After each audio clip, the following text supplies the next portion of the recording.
Y el país se integra. En este momento nos acompaña Mauricio Alarcón, quien es director ejecutivo de la Fundación Ciudadanía y Desarrollo. Vamos a hablar con Mauricio acerca de un estudio que se realizó sobre el índice de percepción de la corrupción a nivel mundial y que también se analiza desde el punto de vista del Ecuador en cuanto a los niveles de corrupción o cómo está esta situación en el país. Vamos a hablar sobre este índice que es desarrollado por el Movimiento Transparencia Internacional y que también es a través de la Fundación Ciudadanía y Desarrollo como contacto nacional aquí en el país. ¿Cómo está, Mauricio? Buenos días. Buen día, siempre un gusto. Igualmente, Mauricio, cuéntenos un poco. Primero quisiéramos saber cómo se calcula este índice. Queremos conocer la metodología que se emplea. ¿Cómo es este desarrollo?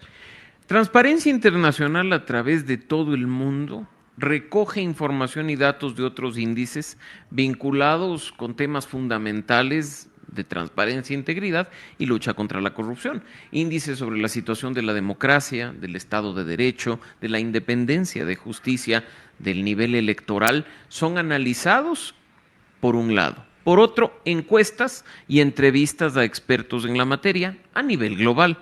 En el caso de Ecuador, este índice no se presenta únicamente este año, sino que se lo ha venido haciendo cada año, de tal forma que incluso nos permita comparar qué calificación se ha obtenido respecto de años previos, qué posición en el ranking mundial, pero sobre todo debido a qué ocurre el fenómeno. En ese sentido, para este año, me refiero al índice que cierra 2024, Ecuador obtiene la puntuación más baja desde 2012, 32 puntos, y se ubica en el puesto 121 de 180, lo cual nos acerca más a esos países con una gran corrupción normalizada, enquistada en todos los sectores y por supuesto con grandes retos por delante. ¿Cómo vemos tal vez esta percepción que usted señala, el hecho de que el Ecuador, pues en el 2024 tuvo una puntuación de 32 y comparado, por ejemplo, con el año 2023, que me parece que tenía como 34 puntos? ¿Qué hablamos o qué dice esta puntuación, este decaimiento del gobierno? Los dos puntos tienen un sentido muy lógico. Acá hemos caído en Estado de Derecho, el respeto a la Constitución y a las normas, desde el presidente de la República hacia los ciudadanos, no es el mismo que el año pasado y que años previos. La situación de la independencia judicial mucho menos. El destape de casos de corrupción, como los conocidos a lo largo de 2024, ha dejado en claro que ya no es solo incluso un aspecto de corrupción en el ámbito económico, sino influencias del narcotráfico y del crimen organizado. Que tenemos procesos electorales que no se realizan de la manera debida, que no son totalmente justos ni totalmente transparentes, no respecto del conteo de votos, sino de las reglas de juego. Y finalmente, que ese espacio cívico en el que participamos los ciudadanos, vinculado principalmente a la libertad de expresión, a la libertad de prensa, el derecho de acceso a la información pública, así como la libertad de asociación y el derecho a la protesta, están comprometidos. El deterioro entre 2023 y 2024 es evidente. Las noticias que ustedes reportan así lo señalan. Por lo tanto, al caer en esos índices, indiscutiblemente caemos en el índice de percepción de la corrupción. Dentro de este análisis estaríamos también hablando y tomando en cuenta las acciones del mismo presidente Noboa, ¿no? Que, por ejemplo, a través de decretos, pues ha incumplido con la Constitución, con el Código de la Democracia. Nosotros hemos sido muy críticos, no solo del gobierno actual, sino de todos los gobiernos de los últimos años en cuanto a su poco apego a la normativa vigente. La Constitución nos rige a todos, nos guste o no nos guste, y es nuestra obligación cumplirla. No se diga si ese ejemplo tiene que venir de los primeros mandatarios, de sus ministros y secretarios de Estado, de las otras instituciones que forman parte de las funciones del Estado. Se nos exige a los ciudadanos que cumplamos con la ley, pero ¿qué pasa con nuestras autoridades? Eso es parte de ese decaimiento en la puntuación de lo que significa el Estado de Derecho. No sé, es un término de abogados o complicado de entender. Es simplemente respetar la normativa y no depender de decisiones personales o subjetivas. Aquí no es que cualquiera pueda interpretar la norma a su antojo, tenemos que respetarla. Y eso, no nos olvidemos, también se vincula con corrupción, de acuerdo con Transparencia Internacional. Corrupción es el abuso de poder para beneficio propio, no necesariamente involucrando recursos públicos. En el tema de la administración pública, justamente el día de ayer el presidente pues tuvo una reunión con su gabinete ministerial y realizó cambios significativos, incluso por ejemplo entre uno de los ministerios más, digamos, relevantes a nivel mundial, que es el Ministerio de Finanzas, donde hubo este cambio de su titular. Estas modificaciones internas también podrían perjudicar tal vez esta, digamos, percepción de la transparencia dentro del sistema de lo que sería público. Mira, yo creo que acá no importan las personas, lo que importan son sus prácticas.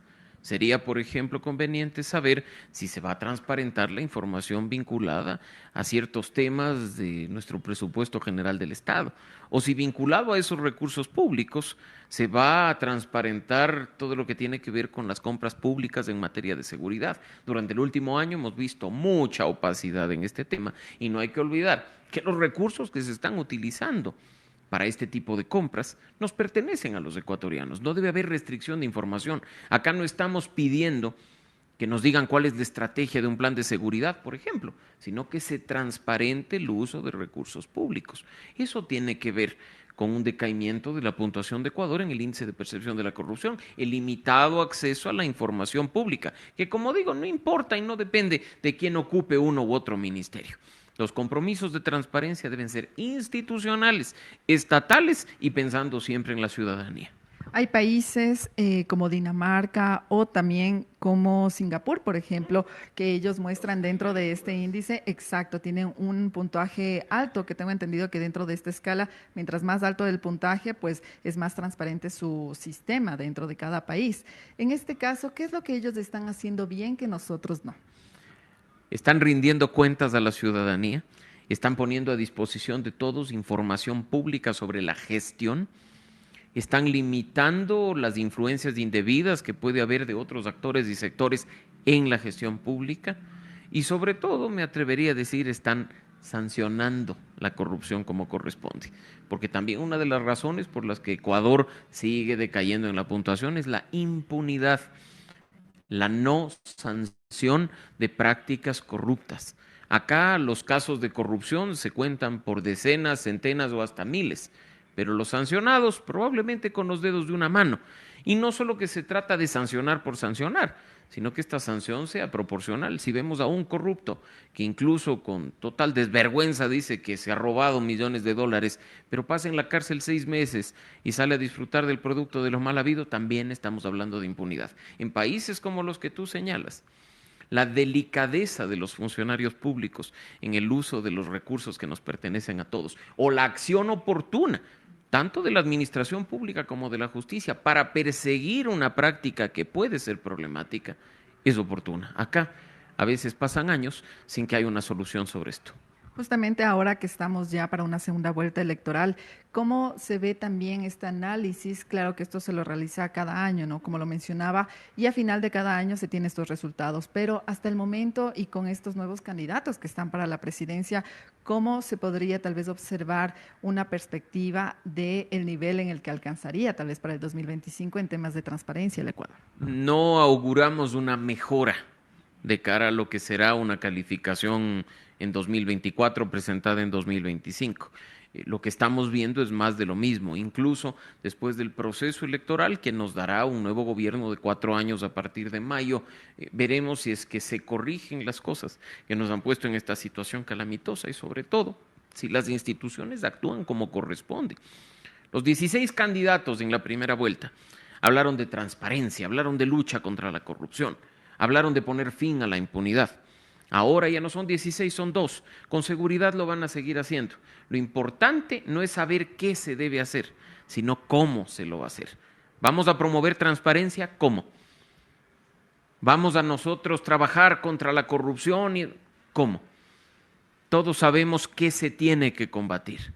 El cómo hacerlo, cómo ser eficiente y cómo actuar de manera oportuna es lo que necesitamos escuchar para empezar a ver cambios en beneficio de todos. Pero estos cambios que mencionamos, como por ejemplo tal vez depurar el sistema de justicia, tener más, digamos, precaución con el involucramiento de las bandas delictivas, con los jueces, por ejemplo, ¿de quién sería o cómo se podría dar esta situación, estos cambios? Porque como usted menciona, es de eso del cómo lo vamos a hacer, pero si desde las autoridades mismas no existe esta intención, ¿qué puede suceder con el país. Mucho se ha dicho que cómo el Ejecutivo va a promover una depuración de la justicia. Y claro, no estamos hablando de que se intervengan las funciones del Estado. Eso también rompe con los elementos básicos de la democracia. Pero no queremos una justicia que tenga que implorar de rodillas al Ejecutivo por los recursos públicos que permitan hacer esa depuración. No queremos instituciones que supuestamente en el papel son autónomas, implorando recursos al Ministerio de Finanzas para que haga X y Z cosas. Lo que se tiene que hacer es permitir que las instituciones actúen y sobre todo desde el Ejecutivo viabilizar que las cosas se den. A la interna, por ejemplo, recuperar un código de ética es fundamental, uno que fue dado de baja durante este gobierno, que se prometió sería reemplazado por otra norma, hasta hoy sin resultados.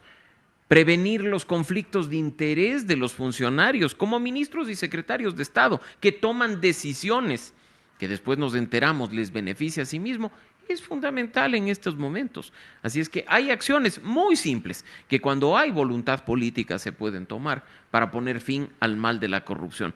No se trata solo de discursos, de ir hasta las últimas consecuencias o caiga quien caiga. Se trata de hacer las cosas desde las más mínimas para empezar a cambiar acciones, actitudes, incluso desde la ciudadanía, romper el círculo de corrupción y empezar a trabajar a favor de la transparencia y la integridad.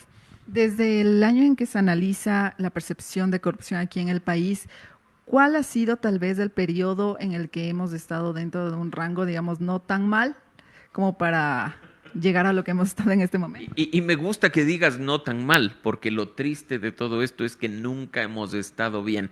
Ecuador siempre ha estado por debajo de la media, al igual que otros países latinoamericanos.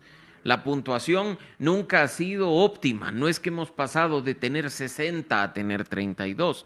Siempre hemos estado en los rangos de los 30, por debajo del promedio latinoamericano, por debajo del promedio mundial. Entonces yo creo que sería irresponsable de mi parte decir que en tal año porque tuvimos 37 en lugar de 32 estuvimos mejor. El reto, como alguna vez incluso un gobierno pasado incluyó en su Plan Nacional de Desarrollo, es salir de ese bloque de los 30 puntos, empezar a trabajar para los 40, para los 50, que no requieren pues recursos económicos enormes, requieren voluntad política de hacer bien las cosas. Tampoco la lucha contra la corrupción es un aspecto ideológico. No es que luchan los unos y no luchan los otros. Corruptos hay en todos los lados, pero cuando hay voluntad política de servir a la ciudadanía, de respetar las normas y de respetar sobre todo los recursos que nos pertenecen a todos, el cambio podría empezar. Muchísimas gracias, Mauricio.